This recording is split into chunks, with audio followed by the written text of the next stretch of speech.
কথায় আছে, বিপদেই চেনা যায় প্রকৃত বন্ধুকে। চলমান ইরান যুদ্ধ যেন সেই চিরন্তন সত্যকেই নতুন করে তুলে ধরল বিশ্বের সামনে।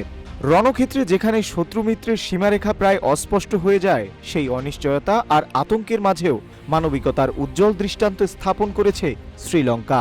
যেখানে বড় শক্তিধর দেশগুলোর রাজনৈতিক চাপ ও কূটনৈতিক সমীকরণের কারণে নীরব ভূমিকা নিয়েছে, সেখানে শ্রীলঙ্কা দেখিয়েছে সাহসী মানবিক অবস্থান।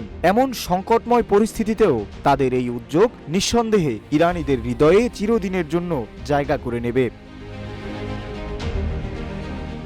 ঘটনার সূত্রপাত ৪ মার্চ। মধ্যপ্রাচ্যে ইরান ও মার্কিন ইসরায়েল যুদ্ধের উত্তাপ যখন তুঙ্গে, ঠিক তখনই ভারত মহাসাগরে বিপদে পড়ে ইরানি যুদ্ধজাহাজ IRIS দেনা। ভারতে মহড়া শেষ করে ফেরার পথে মার্কিন সাবমেরিন থেকে ছোড়া টর্পেডোর আঘাতে জাহাজটি ডুবে যায়। ডুবে যাওয়া জাহাজটি থেকে ৮৪ ক্রুর মৃতদেহ উদ্ধার করেছিল শ্রীলঙ্কা। তবে শ্রীলঙ্কার তড়িৎ হস্তক্ষেপে অলৌকিকভাবে প্রাণ ফিরে পান জাহাজটির ৩২ জন ক্রু। উদ্ধার করা ক্রুদের ৩০ দিনের ভিসা দেওয়ার পাশাপাশি তাদেরকে নিজেদের নৌ ও বিমান বাহিনীর ক্যাম্পে রেখেছিল শ্রীলঙ্কা।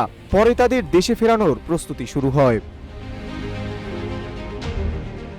এর একদিন পরেই ৫ মার্চ সমস্যার মুখে পড়ে ইরানের দ্বিতীয় যুদ্ধজাহাজ IRIS বুশেহর। ইঞ্জিন বিকল হয়ে মাঝ সমুদ্রে ভাসতে থাকা জাহাজটি সহায়তার জন্য আবেদন জানালে আবারও এগিয়ে আসে দ্বীপদেশ শ্রীলঙ্কা।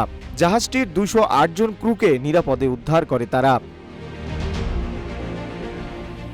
শ্রীলঙ্কার উপপ্রতিরক্ষা মন্ত্রী অরুণা জয়সেকারা জানিয়েছেন, উদ্ধারকৃত ক্রুদের রাতে একটি বিশেষ ফ্লাইটে ইরানে পাঠিয়ে দেওয়া হয়েছে।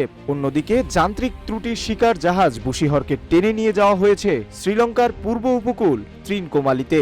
ভয়াল যুদ্ধের দামামার মাঝে শ্রীলঙ্কার এই মানবিক পদক্ষেপ আন্তর্জাতিক মহলে বেশ প্রশংসিত হচ্ছে। SM আমিনুল ইসলাম, রূপালী বাংলাদেশ।